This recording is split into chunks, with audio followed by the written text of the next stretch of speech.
The food crisis is here. That's what we're talking about today. That's why I'm growing all of my food. If I don't have to go to the grocery store, rock and roll hoochie coo, that's what I'm looking to do. We all need to be as independent and self-sufficient, and you can't live without food. I'm Lynette Zang here at Zang Enterprises, and I'm going to talk about something today that's really near and dear to my heart, because we've got to have food. You can't live without food. You can't live without water. So all those pieces of the mantra: food, water, energy, security, barterability, wealth preservation, community, and shelter, get it done. But a key piece is this looming farmland and farm production that, who's talking about it? I mean, seriously, pull something from the shelf of a grocery store. What's behind it?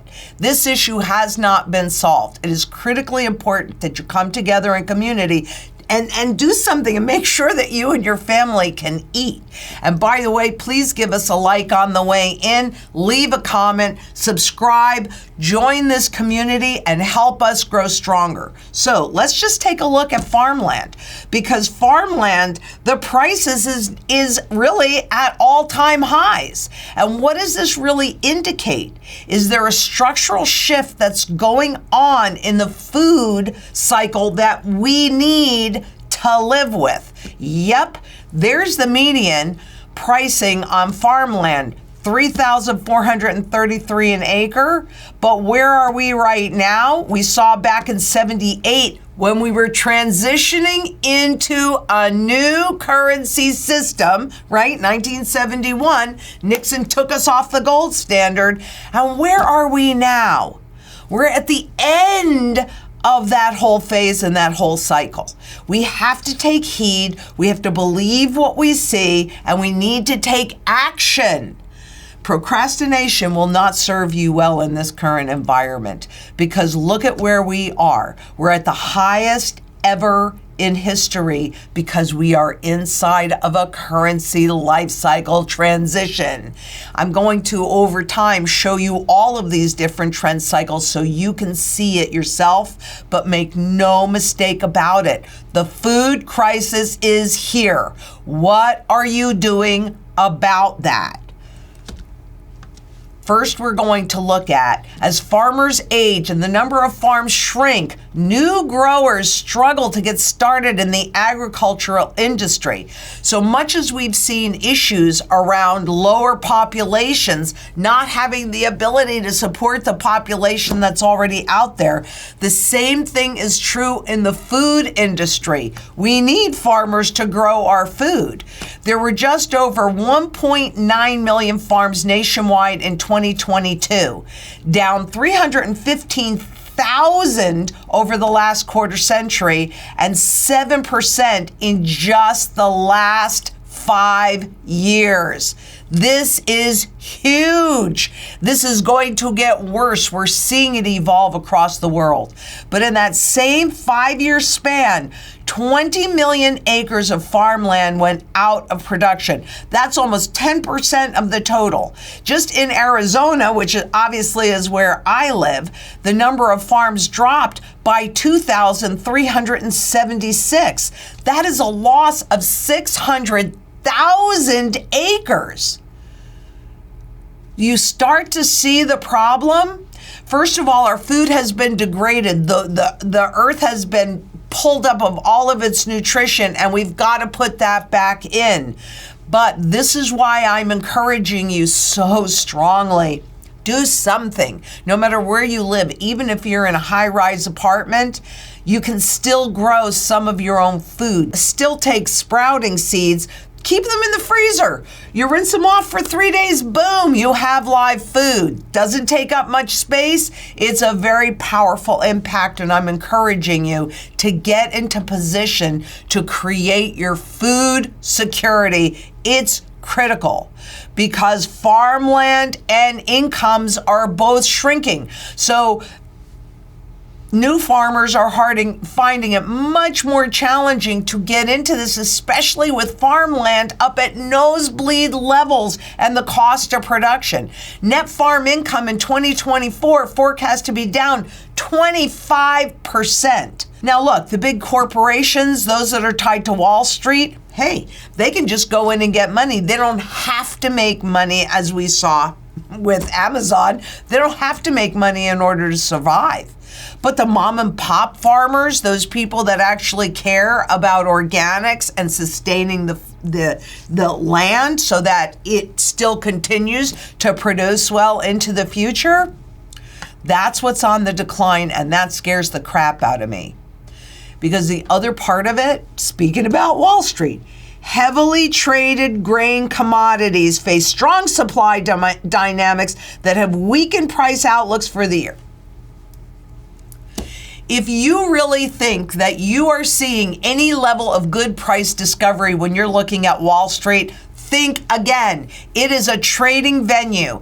Every single asset has been turned into a commodity for trading. That's it. So who's really controlling the price of your food? Wall Street is. The water, Wall Street is. Everything. You need to take back your power and be as self-sufficient and independent as possible. I'm not telling you to become a farmer, although I certainly have become an urban farmer. But if you don't have the time and the luxury that I had since I started this a long time ago, that's why building that local community is so critical. Go to the farmers market, get to know your local growers. Volunteer on their property. I guarantee you they could use the help and would be happy for it. And that is part of what can really secure your food for yourself and your family and for others that you may care about. Go and join a community garden. You'll meet a lot of like-minded people and you'll be growing your own food. I'm telling you, now is the time to get this stuff done, because Wall Street, it should be so obvious to you. Wall Street, according to the bankers and the governments and everything else, far, far, far more important than Main Street. But guess what? To our families, to people that know and love us, to our neighbors, to our communities, we cannot afford to fail. We have to come together and make this happen. And I wanted to show you on farm income and expenses, because my goodness, how is this sustainable at all? You've got the income down and at the same time, you've got the expenses up. Right? We know inflation has impacted everything. It is now more costly to run a farm than ever before. And at the same time, the income is down. 25% is what they anticipate. Between government payments, which are down, farm cash receipts, which are down, of course the net farm income is going to be down. At the same time, production expenses are increasing. This is a problem. It's harder for new growers to come in and take the place of the farms that are leaving. And quite frankly, with building homes and apartments and all of that, a lot of that prime farmland is going away, and it's not coming back so easily. Plus, we've got drought, we've got so many things. But let me just reinforce, since we just had 4th of July, food becomes the single biggest issue for most people during these transitions.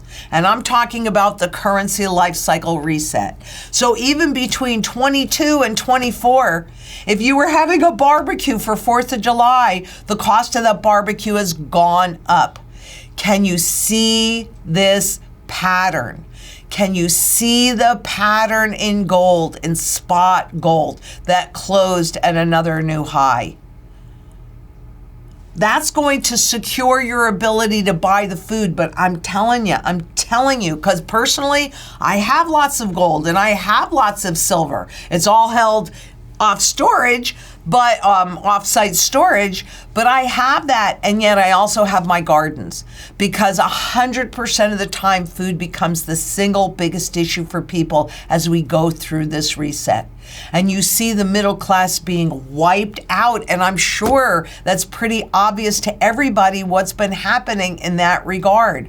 So what are you going to do about that to secure the food for your family? Yes, indeed. You can use gold and silver as tools of barter. You're going to use silver to buy food. You're not going to use gold. And it's important to have both of those without any doubt. But you also need to have everything in place. And that's why you need to come together in community, because we see the new highs. And I'm wondering, is this recent and current spike in spot gold prices, which have been so suppressed and continue to be, even at these new highs, is this indicating a near crisis? I think so. What do you think? Because I could tell you anything, but I know you gotta have food, water, energy, security, barterability, wealth preservation, community, so that you can put this all together in a timely way. Go out this weekend. Go to a farmer's market. Say hello to your local growers. Ask them if you can come and see their farm and maybe give them some help for a day. When push comes to shove, if they know who you are, you're going to get the food, and they could use the help. So if you like this, please give us a thumbs up, leave us a comment, share. The reality is unless we have food security, we don't have good national security. Hungry and hopeless people make choices they would not otherwise make. I don't want you to be one of them. So please, if you have any questions, send them to questions@LynetteZang.com. And I really appreciate all of your support and everybody watching. It's been very gratifying. This whole transition has been so gratifying to me. And I really want to deeply thank you from the bottom of my heart. Because I know together we can make a positive difference for a lot of people. There is strength in numbers. So until next we meet, please be safe out there. Bye-bye. I got to try it. What are those? You got to grow your own food. There's nothing like it.